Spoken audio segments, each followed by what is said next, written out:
Ele era militante comunista, jornalista e comentarista esportivo. Polêmico e carismático, também era técnico de futebol e classificou a seleção brasileira para a Copa de 70. Bateu de frente com a ditadura e pagou um preço por isso, mas se recusou a abrir mão da sua dignidade. Era um homem de muitas facetas e um personagem único, João Saldanha. E para homenageá-lo, o Recordaria TV resgatou duas pérolas da década de 80. Os programas Advogado do Diabo, conduzido pela voz marcante de Sargentelli, e o Papo, apresentado por Ziraldo. Aqui, se existe memória, a fita roda. Você que escalou e preparou todo o time da Copa de 70, como é que você viu o time ser campeão? Uma coisa assim de curiosidade mesmo. Você acabou de fora e preparou a equipe toda. Eu não pude botar o governo para fora. Eu não tinha força para isso. E eles sabiam que se eu pudesse, se eu tivesse força, eu os punha para fora. Então, eles me puseram para fora. Não, mas entre dois, você se sentiu lá no México? É. Poxa, com uma carta de alforria, porque eu já tinha sido informado que se o Brasil não ganhasse, eu não deveria voltar. Porque lá no México eu dei uma entrevista que saiu no Le Monde, no Observer. Aliás, por causa dessa entrevista, eles me puseram nu aqui no aeroporto. Eu não sei, aí no aeroporto, de vez em quando, eles gostam de striptease. Eu já fiquei nu aí umas 3 vezes. 3, Um dia tava frio pra burro. Aí eles queriam saber se era eu que tinha dado entrevista. Eu digo, claro que fui eu. Então eu disse que tinham cerca de 4.000 presos políticos. Corria a notícia, porque eu não tinha dados rigorosos, de que havia cerca de 400 e poucos mortos e que tinham sido torturados mais de 1.000. Isso saiu no Le Monde, que é um jornal de grande tiragem na França. Observe, é um jornal de 2,5 milhões de exemplares. E o Excelsior do México, do ponto de vista político, é o jornal de maior expressão. Se o Brasil não ganha, eu ia ter que voltar para a China.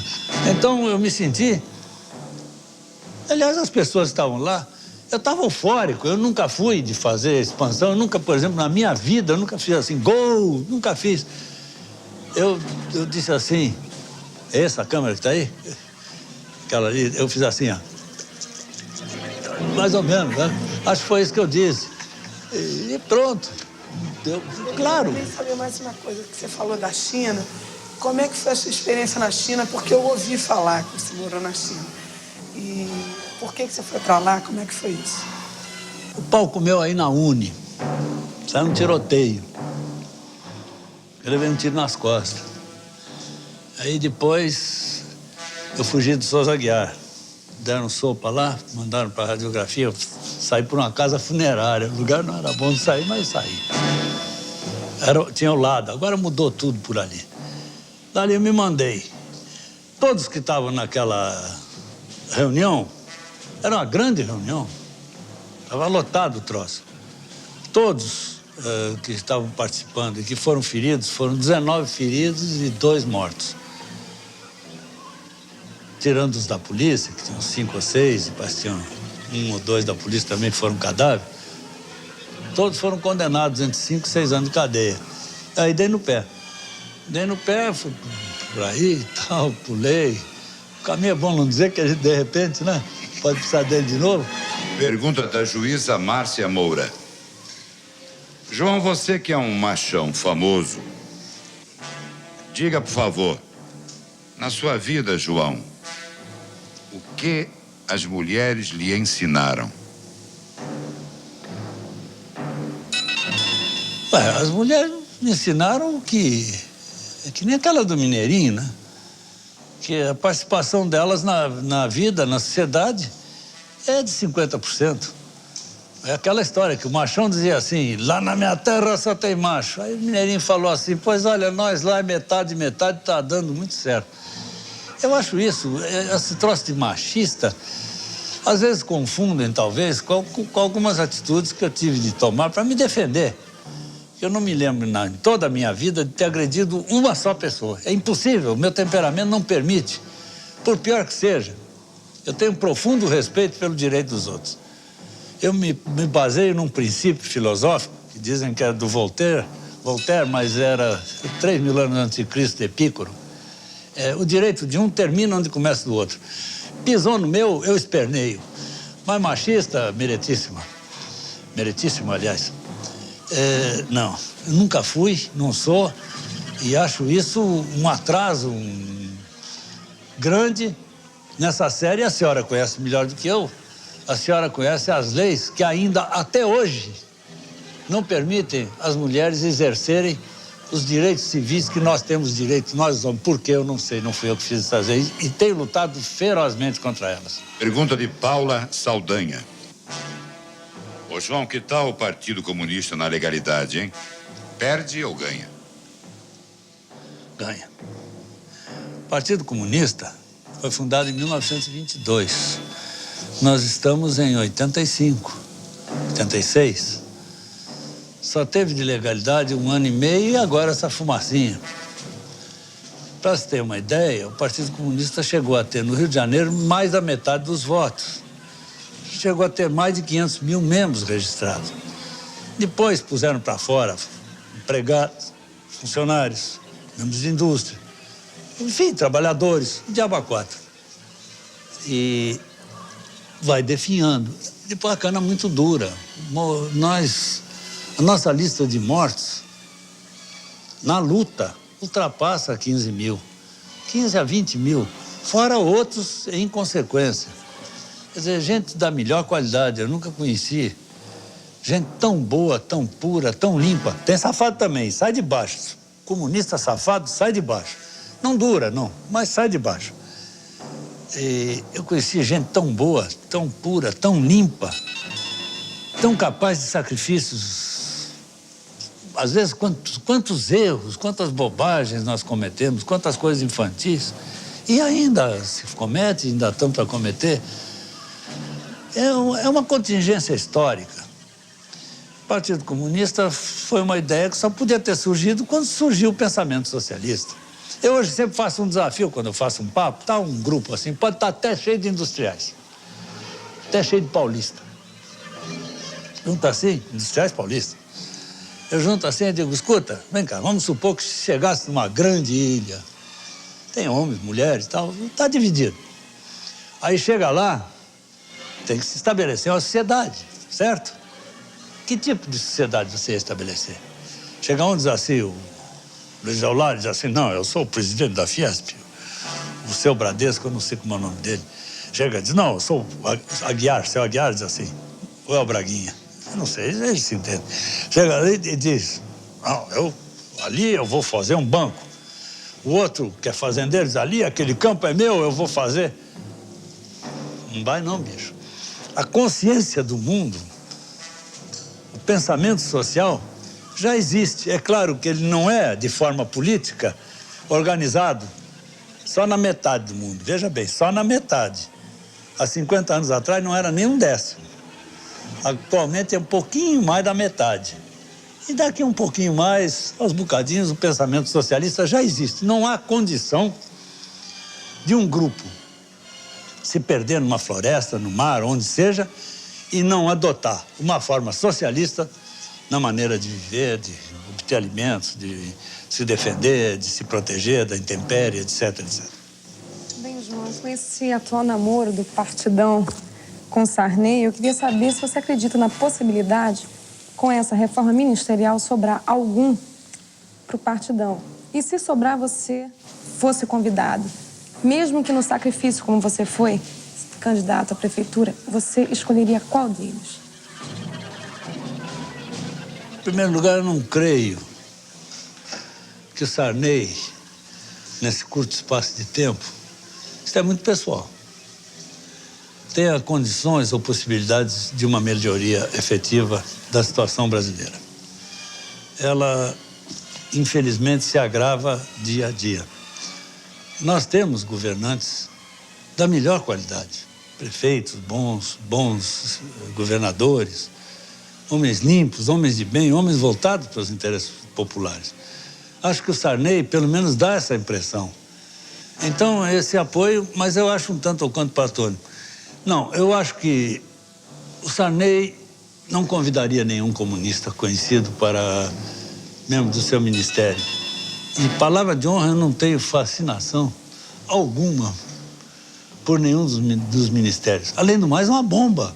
Ô, João, você que viveu intensamente, você se considera um homem feliz? Viveu... E que vai continuar vivendo, Viveu, é claro. cara pálida. Dá licença, tô vivo ainda. Hein? Você se considera um homem feliz? Me considero, sim. Me considero. Tenho tido uma vida boa, alegre. Eu não vou dizer que consegui tudo que eu queria, o que eu quero mais. No caso, a coisa que eu mais amo é o socialismo, porque eu conheço os países socialistas. São pobres, alguns. Têm grandes dificuldades, outros. Mas eles não conhecem nem crise, nem miséria. Ninguém precisa pensar nos filhos, o futuro dos filhos está garantido. Mas eu estou feliz porque no decorrer da minha vida eu já vi o avanço do socialismo, porque é um pensamento, como nós já tivemos discutindo esse papo. Mas não vivi intensamente, não pretendo ainda incomodar muitos e muitos anos. Aliás, é uma tradição da família, viu? No próximo bloco, João Saldanha conta como introduziu o polêmico jogador Heleno de Freitas no futebol. Fala como foi o final da carreira de Pelé e muito mais aqui no Recordaram TV.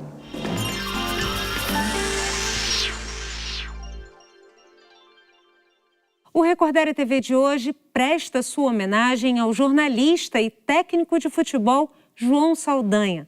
Referência de uma época, seus posicionamentos políticos chamavam a atenção, ao ponto de o dramaturgo Nelson Rodrigues lhe apelidar de João Sem Medo. Acompanhe agora a entrevista que ele deu a Ziraldo em 1989, um ano antes de sua morte. Aqui, se existe memória, a fita roda. Mistura Partido Comunista, agitação, tiro com Heleno de Freitas Botafogo, a mesma época. Não, mas o Heleno, o primo irmão dele, é casado com a minha irmã. Pois é, mas não é... Você jogava futebol e militava no praia. partido? Quem botou o Heleno no futebol na praia fui eu. Ele já jogava lá em São João. São João de Pomucena, em Zona da Mata. É, a mãe dele, o pai dele, aliás, tinha uma fábrica de calçados lá. Ele veio para o Rio. E a mãe dele, dona Miquita, deixou. Mais ou menos, ele morava com a família e quem tomava conta era nós. Porque o primo dele, primo irmão, mais velho, muito mais velho que ele, casado com minha irmã. Ah, meu Deus. Então, aí, fica... Eles têm... É mãe do Bebeto, esse Bebeto do voleibol... É sobrinho do Heleno, meu sobrinho, filho da minha irmã. Isso eu não sabia. Quer dizer, então é o seguinte, o Heleno nem sabia que você era do partido, sabia? Não, nessa época, não sabia. Quando nós fomos Juiz de Fora fazer um comício... Ele tinha atuação política? Comício do Prestes, tinha preocupação Juiz de política? Fora foi 45, 46. O Prestes fez um comício em Juiz de Fora. Nós fomos no carro do Heleno, o Heleno que nos levou. O Heleno era bem formado politicamente? Era bem formado? Razoavelmente Gostava? Bem, ele tinha uma boa consciência. O Heleno era um menino muito bom, viu? Um rapaz muito bom. E essa coisa da maluquice? Ele era meio... Não, sífilis adquirida. Ele adquiriu sífilis. Ah, é verdade. Mulherio, tal, zonas, troços. Bonito, né? Tal. Normal, como qualquer um podia pegar naquele tempo uma gonorreia, isso não tinha nada demais. Tinha anúncio no jornal. Pomada, não sei o quê, Exatamente. Aquelas porções de coisa. Não tinham ainda inventado. Estavam inventando a penicilina, aqueles troços. 50. E houve uma injeção muito braba, que era uma associação, francamente, não sei, os médicos me corrijam, acho que era bismuto com penicilina. Eu sei que o troço era uma bomba, e ele tomou uma, e tinha que tomar uma série, 3 ou 4. E ao tomar uma, depois ele chamou o médico, o Nova Monteiro, disse, isso é um veterinário. Que um dos jogadores que tomou, o Lusitano, tomou uma cerveja. E teve um troço, por causa da cerveja, não foi por causa da injeção. E o Heleno, se eu não tomo mais, isso aí é um veterinário, esculhambou o médico. E não tomou, aquilo foi se agravando lentamente. Foi, quando chegou em 48, mais ou menos, eu disse lá no Botafogo, para nós mesmos, de lá, o Heleno está num processo muito grave, uma forma de, segundo os médicos que acompanham e tal, de esquizofrenia. Aí o Heleno arrumou uma briga, depois foi para Boca Juniors, voltou, foi para Colômbia. Que idade que ele morreu? Ele morreu em 59. 59? Ainda durou até 59? Então. Ué, eu pensei que fosse Ele antes. formou-se em Direito. Ele arrumou uma bulha, eu que levei ele para a faculdade. Nós fomos expulsos da faculdade juntos. Ele aí foi para Niterói. Não expulso, não. O Candinho, filho do velho Cândido Oliveira, aí no Catete 20. Disse que era melhor a gente não aparecer mais lá. Mas ele não foi militante do PC, não, né? Não. Ele era, assim, um espírito democrático, bem esclarecido das coisas. Aquela geração, Ziraldo, logo no pós-guerra, principalmente, ela ficou muito ativa, os fatos, os acontecimentos, esse troço todo que hoje a gente dá gargalhada, que as deturpações e deformações da história, que está sendo escrita por uma garotada que pensa que a história começou quando eles entraram nela. E já tinha antes. O futebol brasileiro já foi melhor? Nós estamos em decadência? Não propriamente. A nossa decadência é o Brasil que está. E o futebol vai junto. Então, a nossa pobreza está fazendo com que... Você vê, por exemplo, dessa seleção que está jogando aí com o Chile e essas Venezuelas, 10 dos efetivos pertencem a clubes europeus. Porque Isso é pobreza, a pobreza daqui. Há 20 anos passados, por exemplo, quando eu dirigi a seleção brasileira, não tinha nem perigo de perder nenhum Pelé, nenhum Tostão, nenhum jogador. E tinham monstros sagrados do futebol brasileiro. Então, você vê aquele time inteiro, Casalberto, Britos, Piazza, tudo, nenhum deles jamais.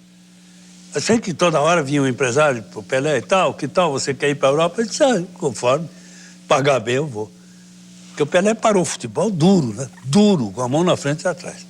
Depois é que vendendo a imagem dele, como ele faz até hoje, é que ele conseguiu se organizar. Mas ele terminou o futebol devendo.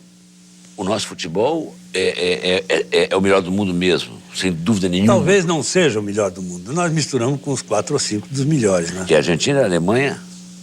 Alemanha, Itália... Argentina e Brasil. Inglaterra. A Inglaterra tem um futebol escola fabuloso, né?